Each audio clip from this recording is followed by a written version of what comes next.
Hello everyone, this is Jamie Starr. You're watching the New World News Network. Few things. I'm going to try to make this video quick because I have a headache, so it's not really, my mind isn't optimal right now. Can't even fucking think straight because of this shit. But I saw this quote at the end of a Sargon of Akkad video: an error doesn't become a mistake until you refuse to correct it.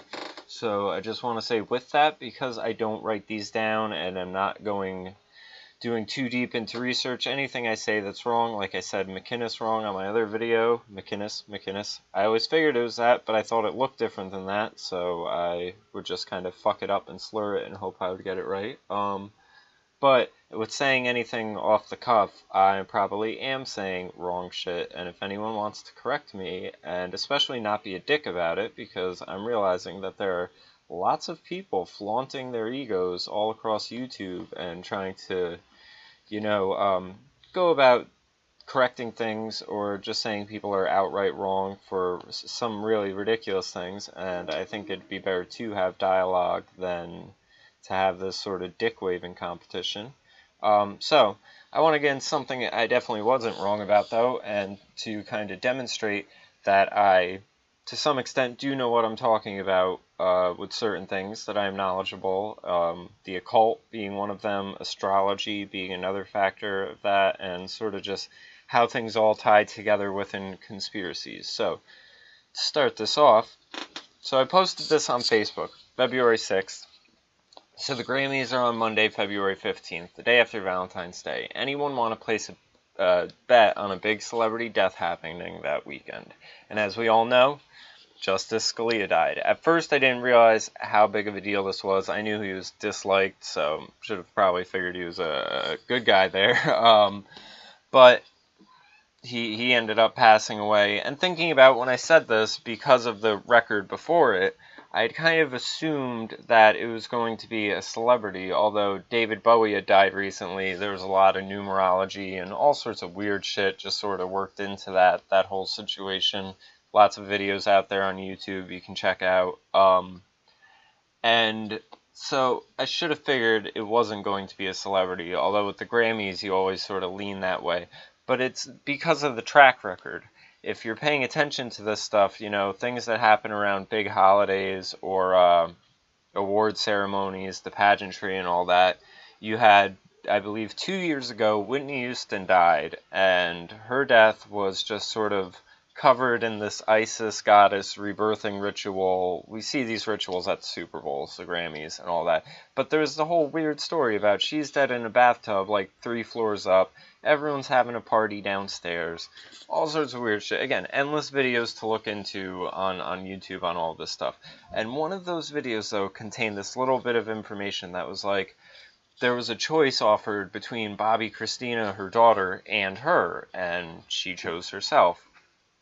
And then the following year, though, practically on that date, you had Bobby Christina die in a bathtub. The coincidences of it being nearly a year apart and the exact same death and everything like that are like lottery winning numbers. It is just over the top ridiculous.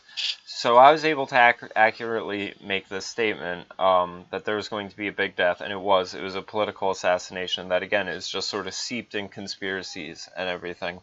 I also did this with the Boston bombing, and again, it was when I was just kind of getting into all this stuff, and it was very just sort of, it was supposed to be as I had a show coming up that weekend. I knew it was a big weekend. I think it was 420 weekend, actually, and I was looking at the calendars, figuring out that this was one of these big occult holidays and dates and, tied into solstices and everything like that, that I saw that there were numerous battles that day.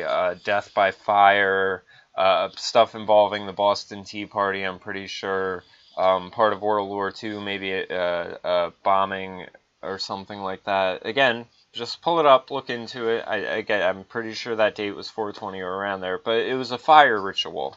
So I had posted a remark being like, oh, we got this show coming up, this, and that because of the date, fire, people burning, this, and that. And sure enough, it happened. Little things I've had friends point out, as far as I made one remark one year to a friend being like, by next year you'll be seeing American refugees, people going and hiding out in other countries to get away from the American government. And I'd not even thinking about it, a friend came to me and was like, oh, Edward Snowden now, you were completely right.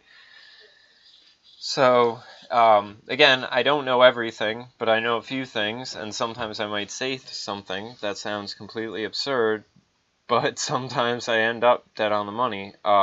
So some of the conspiracies about Scalia were, and it's not mentioned in this, but he was at a ranch that was owned by a guy who was like Black Ops, Democrat donor, like, yeah, I mean, like, if you were to call a hit, it would be that guy, it sounds like. And he didn't have his security detail on him, which he normally always had. And the story keeps changing in general. I knew it was shady right off the bat when within hours of it being announced they said natural causes, because normally you at least need a coroner, an autopsy, and things like that were in there. So here on heavy.com, but again, million articles, you can pull it up. This is a day and age of so much information. And it's far better to just encourage people to do their own research than to trust myself or anyone else. Antonin Scalia, conspiracy theories, top 5 questions about his death. Why did he have a pillow on his head when he was found dead? That's to send a message. That's, like mob shit, waking up with a horse head in the bed or something like that. One of the major red flags for conspiracy theorists about Scalia's death was he was found with a pillow over his head. Scalia had gone Friday to bed after eating dinner with friends, telling them he wasn't feeling well. After not coming to breakfast, they found him dead. It goes on, we discovered the judge in bed, a pillow over his head. His bedclothes were unwrinkled. John Poindexter, the owner of the ranch, that's the guy who is Black Ops and has a military history. He was lying very restfully. It looked like he had not waken up from a nap. So that's shady. That looks like they might, I mean, you can, an older guy, you can smother with a pillow over his head, and that's again, for the natural causes thing, so ridiculous that either way, it should just raise eyebrows. Why was the cause of his death declared by phone? Another question raised surrounding why was he declared dead of natural causes over the phone? Authorities were not able to find a justice of the peace who could get the remote ranch where Scalia died. The Presidio County Judge, Cinderella Guerra, was reached by phone. She said she was assured by police there were no signs of foul play and made the declaration without seeing the body as allowed by law. The Post reports Guerra also said she spoke to Scalia's physician who said he was suffering from chronic conditions. So, and now they're not having an autopsy. The whole thing is just very shady. And people are really worried because they are assuming that they're going to fill his seat, and all of these cases that are blocked, like 4 to 5 or whatever, where he's kind of throwing up a block, you end up, now if you have that seat filled, shit's a wrap as far as guns and everything else. That people think he was about to confess Bush's role in 9/11. One of the other big things I'd been saying to people, to kind of switch subject, because again, it is what it is. It's just shady, and you should be comfortable enough knowing that whatever you're being told isn't the truth. Yeah. Another thing people are worried about happening is the elections being suspended. And you could think of this even from, how soon they started campaigning, the revving of people up, the pushing towards a full-out revolution. You have U.S. officials think ISIS will attack America this year. At the annual Worldwide Threats hearing in the Senate this week, top U.S. intelligence officials talked about the possibility of ISIS infiltrating America and mounting an attack in 2016. Let's see. You have the Director of Defense Intelligence Agency told Senate Arms Service Committee that ISIS will probably attempt to conduct additional attacks in Europe and attempt to attack direct attacks on the U.S. homeland 2016. People are worried they have, surface-to-air missiles that they could just end up shooting down planes and shit like that. And this is something that the West backs. This is just as shady as 9/11, but they think it's going to be basically some shit like 9/11 all over again. And it's, you knew it was going to come to this. So if it doesn't happen this year, which I definitely foresee it will, say you could see San Bernardino as being a preset to it. Things are revving up, and things are only going in one direction, and people either need to wake up from it or we're doomed. I mean, you could easily just think, even if Hillary Clinton or Bernie Sanders or one of these leftists sort of get in, America's only going in one direction, and the actual fight is in between individualists and collectivists, and the individualist, believes that the collective will be taken care of by means of the individual, and the collectivist sees it as just overarching groups. I've seen, as far as Scalia goes, I've been seeing shit on YouTube, people trying to paint him in a negative light. I had a fight with a friend over some remark about, oh, that's how it feels to have your reproductive organs freed. And on some level, I think it's so ridiculous because you can't tell me a Supreme Court justice had your vagina fucking held hostage. Like, no one did ever base their sex life around what the law or a court justice has said. It's such a ridiculous way people see all this stuff. They're also running some of his remarks through the mud as far as affirmative action towards blacks in colleges.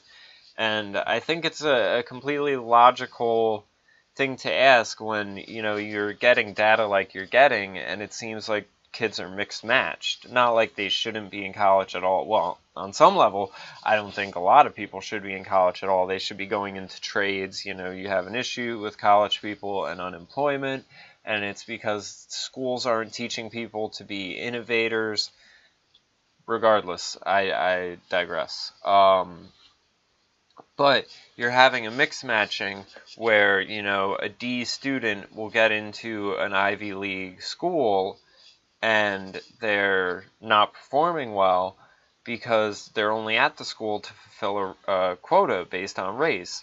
So rather than the kid who's going to college going to the right college, and one where he, may go from being a D student to a B, B+, maybe even an A, rather than having a kid at a school that fits them, they're ending up in a school that's just doing it so they can say, oh, hey, token black guy. It's completely ass backwards, and if you really look at it, it's worth questioning. So it sucks, the guy's dead, and you basically have people on the left sort of like celebrating it because they're in this collectivist rivalry where, I mean, celebrating that the guy's dead and being like, oh, your fucking vagina is free now. Like, what sort of warpath are you on? Like, it's just out of this world. So, ta-da! I can predict the future. I hope everyone enjoyed.